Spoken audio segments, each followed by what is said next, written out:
Isn't it strange that princes, princesses, kings, and queens, and clowns that dance in sawdust rings, and then there's folks like you and me, all are builders for eternity. For each is given a book of rules, a block of stone, and a bag of tools. We shape this rock as time has flown. We create stumbling blocks or stepping stones. Peace and blessings, everybody. My name is Jeffon. It's a wonderful honor and a great opportunity to be here with all of you on this really gorgeous day.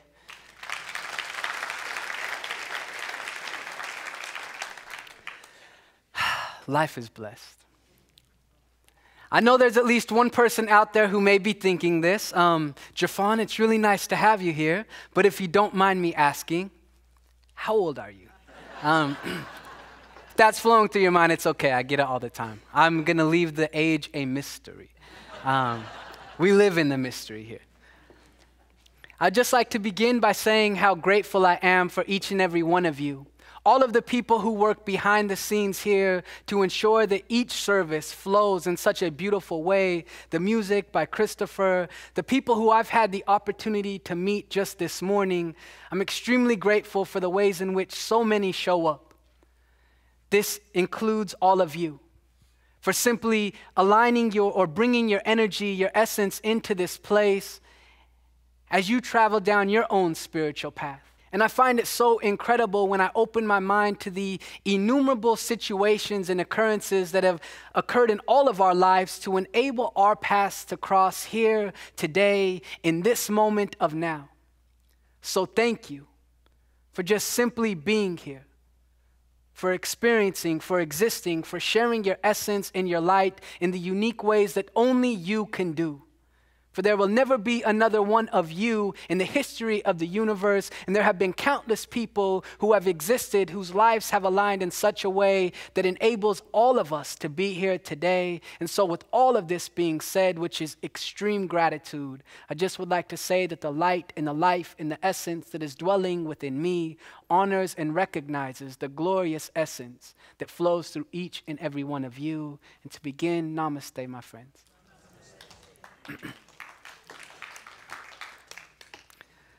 So I've been on this spiritual path for right about 10 years now. I stumbled upon it when I was about 5. I'm not 15. I drove here, I promise. But it was 10 years ago when I was in college in Seattle. There's been one thing that's been continuing to stand out as I've been opening my mind, my heart, my spirit to this spiritual path. Looking to the writings of Ernest Holmes and Charles and Myrtle Fillmore, Ralph Waldo Emerson, diving deeper into the Bible, the Bhagavad Gita, the Quran, the sacred texts that are available just at our fingertips. And this recognition that's been continuing to stand out for me is how incredible this gift of life that you and I are experiencing truly is. I mean, just think about it for a moment. As we are sitting here in this space, in this infinite universe that we are all a part of, there are gases and minerals and elements that are combining and intertwining in such a divine and unique way that new planets are being formed. So we think about these planets in this infinite universe clustering together in such a unique way that new galaxies are being birthed. And as we think about our planet that is spinning and orbiting with such divine precision, illuminated by a vibrant sun that is shining down so peacefully yet powerfully upon us. In this very moment as we take this breath, trees that are reaching towards the light, seeds that are slowly awakening to their own inherent greatness as they are resting in soil that have been accumulating nutrients since the beginning of time. Rivers flowing, oceans ebbing and flowing, and then there is you and I. You see, there is not only this incredible universe out here, there is also an infinite universe in here. Our hearts that are beating, our lungs that are breathing, our blood that is flowing, our cells that are dividing, our atoms that are thriving. You see, the one thing that I've been continuing to recognize is from the furthest planet to the closest atom, there was one constant, and that is God, source, the divine, the infinite intelligence is flowing through it all. Now, I understand that some people don't like the word God, and that's quite all right. I myself have yet to find a word that can encompass the all-encompassing, so feel free to substitute it with what feels right for you, whether it's essence or energy or infinite intelligence or the universe. You see, what we call it matters not, for it is the very energy that enables us to speak a word out into the ethers. It simply is. So with all of this being said, which was a lot, I travel across the nation speaking at a variety of places, spiritual communities. I just returned from the FDIC. I'm going down to NASA tomorrow to speak in Huntsville, Alabama, about a variety of things: diversity and inclusion, inner transformation, leadership, working with regards to millennials and even the youth in schools and things of that sort. And I was flying into Las Vegas a few months back to speak, and my family lives there. And the path that my plane took, I flew over this particular little area where I looked out over the, outside the airplane, and it was just beautiful houses and seeming opulence in the external form, in the physical form. And something just popped into my mind where I started feeling within myself that I wanted to do something. I wanted to be more. I wanted to have more. Not just for me to say that I'm able to do these things, but I was thinking of my little sister who lives in Columbus, Georgia, and works hard. 50 weeks a year for just a 2-week break, but yet doesn't seem to have money to be able to bring her and my little niece and nephew to visit the family often. And all of these things, I just started asking myself, Jeffon, can I do more? And as this was flowing through my mind, something popped into my consciousness. And I realized, do I really want to have more in the external form, or do I just simply need to begin to recognize the endless abundance that is already available within? Do I just need to simply remove the limitations and blocks that I have assisted in creating inside of myself that limits the infinite from which I've come, from which we've all come? And when we look deep at that type of idea, we start asking, is there really more that we could ask for? Have we not been given it all? I feel we could all sit here for the rest of our lives and still could not equate the amount of blessings that we've been given by way of the things that we have to be grateful for. So I started asking myself, why have I been squeezing the infinite into the finite limitations of my own creation and imagination? Is there something that I could just release and step forth into this consciousness, this realization that divine order is truly always present? There's a beautiful quote by Napoleon Hill, one of my favorite authors, who said, "Man is only an instrument through which higher powers than his own are projecting themselves." He also has a beautiful quote that says, "O divine providence, I ask not for more riches, but for more wisdom, with which to make better use out of the riches you gave me at birth, consisting in my ability to direct and control my mind to whatever ends I desire." And with regards to this quote, it's not just man, because every man comes forth from a woman. So it cannot just be one-sided. It is truly all-encompassing. So I was thinking, what began to limit my mind to restrict the ever-present flow of the divine from flowing through into my reality, into my day-to-day living? And I realized that it was inner beliefs, self-programming, and things that occurred in the past that I've carried with me into this present moment that had limited my own consciousness from expanding. Does that make some sense? And when I thought about all of this, I thought about where I'm from, Salt Lake City, Utah. Talk about a place that, no, I'm just joking. And usually when I say I'm from Salt Lake City, the next question is, I'm glad you asked. Growing up, I was, however, I no longer am, but I still do have family members who practice the Mormon religion, and I've learned in my experience that it is not my job to approach them and tell them what path they must follow, because when I look deep enough, I recognize all paths that we are walking ultimately lead the same way, for we are all awakened by the same essence or creator itself. And when I said this at one of my speeches, I was like, I'm from Salt Lake. The question people always ask is, and they're like, do you ski? And I'm like, no, I don't ski. In Atlanta, the mountains they call mountains are like little hills. But I'm from Salt Lake City originally. My mom was adopted from Scotland, and my dad is African American.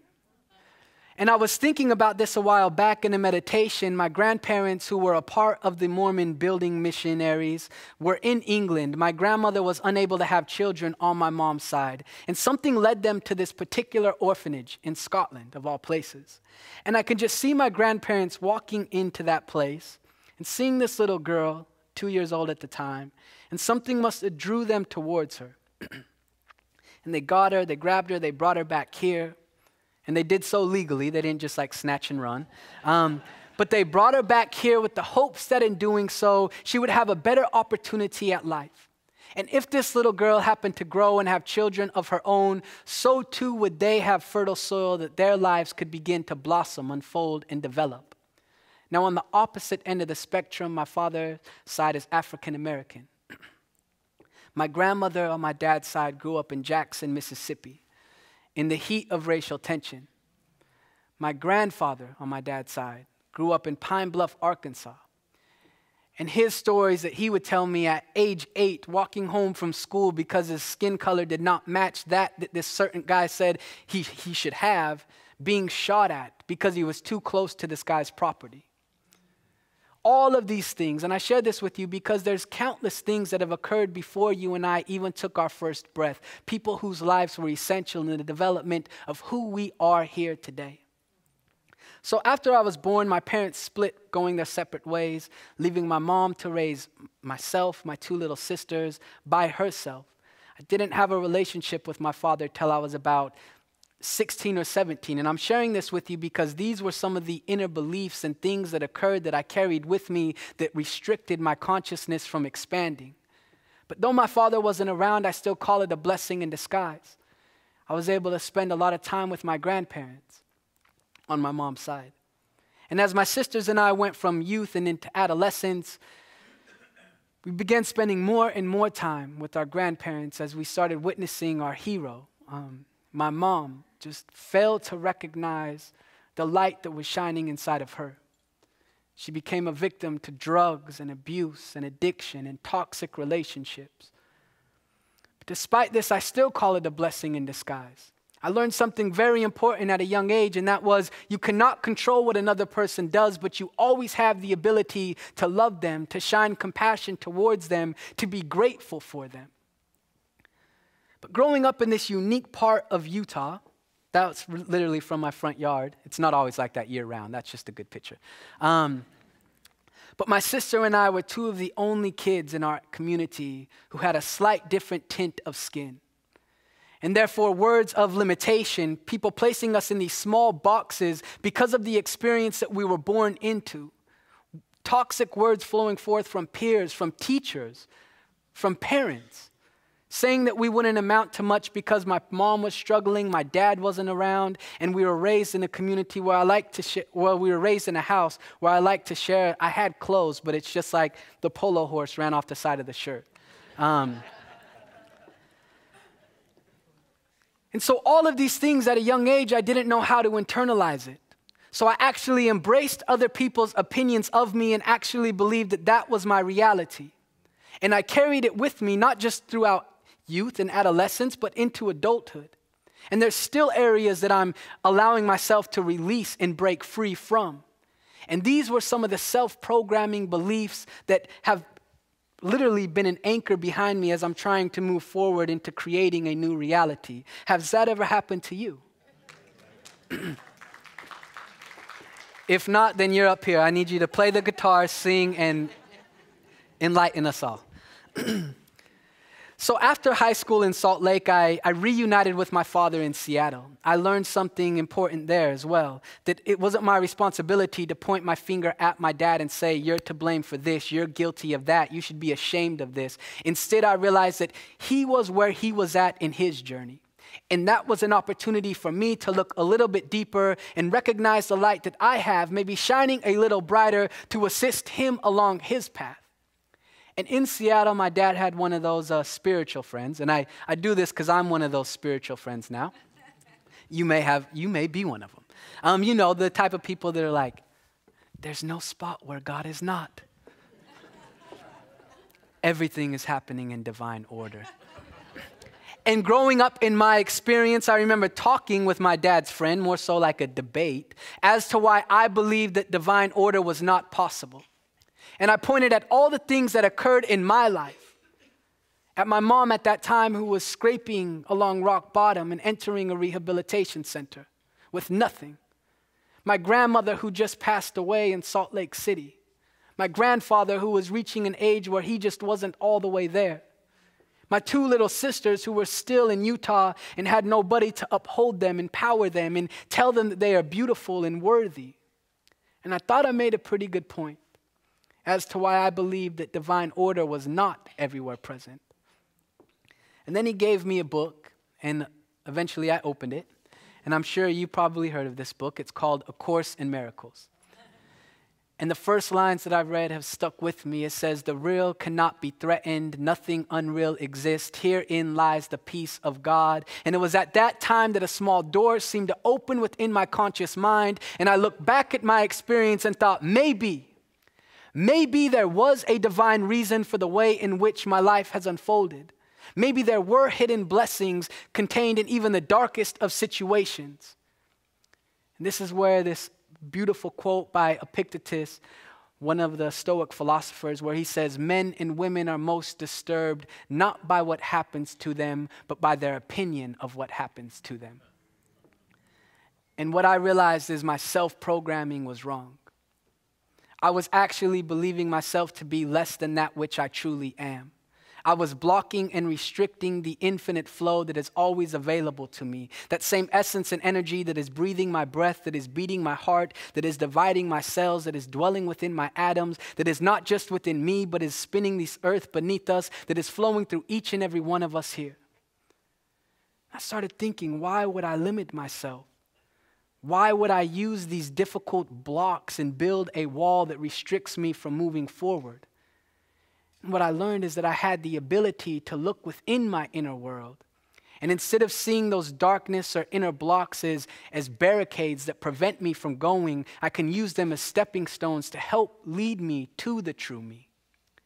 And as I went within and saw this inner light that is contained by the Spirit, I realized that I allowed that to guide me. So I encourage you to let your inner light guide you. It's always there. It may seem to dim and brighten from time to time, but it never goes out. It has always been with us since before we took our first breath and will be with us after our last. But this is something that we must do for ourselves. No book is going to go into our inner world and solve things for us. We must be willing to grab that light, that torch, take it into the inner caverns of our inner world, and be willing to illuminate the dark areas in order to reveal the truth of who we are. And imagine if we were willing to truly create a state of inner peace. It would effortlessly flow out from us and impact others without our even pretty much effortlessly. Could you imagine what the planet would look like if we all were willing to create an inner refuge of peace, appreciation, compassion for not just ourselves, but for one another?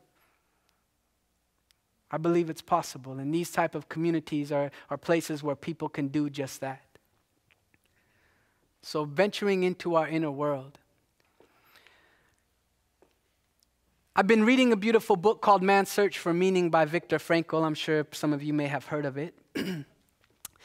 And in this book, he has a beautiful analogy that says, regardless of who or what somebody does to you in the external world, there is a place of freedom that cannot be taken from you. I like to say there is a piece of peace that cannot be tainted by the external world unless you bring the external world within and allow it to taint your inner peace.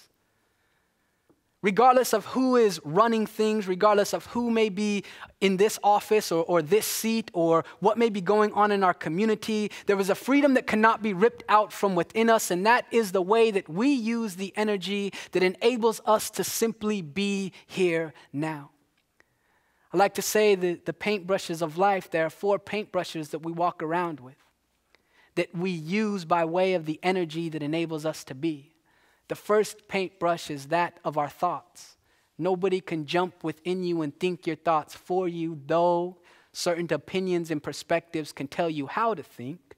You are the thinker in your experience. And our thoughts are like the sails on our sailboat of life. I believe it's Jim Rohn who has a quote that says, "It is the set of the sails and not the direction of the wind that determines which way we will go." Life can throw things at us all the time, but if our thoughts are in the right place, it pulls us towards the second paintbrush, which is our choices. Third paintbrush is our emotions. Our emotions and thoughts are very aligned with each other. They reinforce what's taking place inside. And the final paintbrush is our actions, or are our actions. So we pull these paintbrushes out from within our back pocket. Each day is a blank canvas, and we have the ability to color it any way we choose. But most of us are unaware that we are continuing to recreate the same thing day after day after day, and then look back after a week, a month, a year, a decade, and wonder why things haven't changed. There's a big difference, though, between change and transformation. Change is what I do when I get out of these clothes and put on shorts. These clothes I can always pick back off the ground and put them back on. So change is temporary. Transformation is something that is permanent. That is what a caterpillar does when it forms into a butterfly. It cannot go back to the cocoon. Transformation is walking through a doorway that disappears once we walk through it. So how are you coloring your life? How are you coloring your experience? How are you using the paintbrushes of your life that only you can use? Looking honestly at that. Being willing to be honest with ourselves. So this past year, I've had the opportunity to venture to a variety of places, obviously, but also I spent a lot of time in the Native American, the indigenous communities. From the Apache, the Hopi, the Arapaho, the Shoshone, the Taos Pueblo, the Aani, the Lummi, the Lakota. And being able to sit in some of these reservations and hear some of the wisdom passed down from the elders has really stuck with me. Whether it's the Apache who taught us how to pray in all directions, and I thought they were just going to say the 4 directions, but they said 7, east, west, north, south, above, below, and within. Or the Hopi elder who said spirituality is not just a one-day thing. It is every moment of every day. Or the Lummi elder who said the longest distance that humans can travel isn't from San Francisco to California. It is from the head to the heart. It is one thing to have intellectual knowledge. It's an entirely different thing to be able to bring that into our heart and allow it to transform the way that we show up. And my favorite came by way of an Aani elder who said there were warriors in the Native American community who didn't carry bows and arrows and spears. They were called warriors of light. And they traveled about bringing light, compassion, peace, appreciation to various tribes that they had the opportunity to visit. And I consider myself a warrior of light. I consider you a warrior of light. It doesn't mean that you're going out and changing the world, but you do have the ability to change your world, even if it is just 1, 2, or 5 people. You have the ability to make an impact. Does that make sense? Okay, if not, you guys can throw something at me. Love and light. I'll talk about that in a little bit. So I would just like to encourage you to be willing to dive into your inner world and recognize the attitudes, the outlooks, the beliefs that make you you. Because our attitudes, our outlooks, and beliefs flow into our behaviors, and our behaviors assist in producing results. So often we look at behaviors that can be shifted and transformed, hoping that those behaviors being shifted will create a new result. But if our inner dialogue, our inner beliefs, our attitude and outlook is not changed, we'll revert back to our old habitual ways of doing things. So we must be willing to truly dive at the root of the issue or the root of the opportunity which dwells within each and every one of us. We are the ones that we have been waiting for. There will never be another you. There will never be another I. This day will never come again. The people you are sitting next to, this is truly a sacred experience. When you go out for the rest of this week, the month, the year, for the rest of your lives, everywhere you go is a sacred opportunity. Not just for you to recognize your light, but to recognize the light that flows forth from every person that you encounter, every situation that you experience. So in conclusion, I would just like to leave you with this. What would happen if we all chose to rise together? What would happen if we all chose to stand together instead of plotting and planning to undermine each other? Instead of pointing the finger at our fellow brother and telling them that they're the reason for the problems or demanding that they're the ones to solve them, aren't we all walking on the sacred garden, the planet Earth that is steadily revolving around the sun? See, I know we all illuminated. Some have slipped up and others have deviated from the higher purpose, the deeper plan, fallen victim, temptations of a man.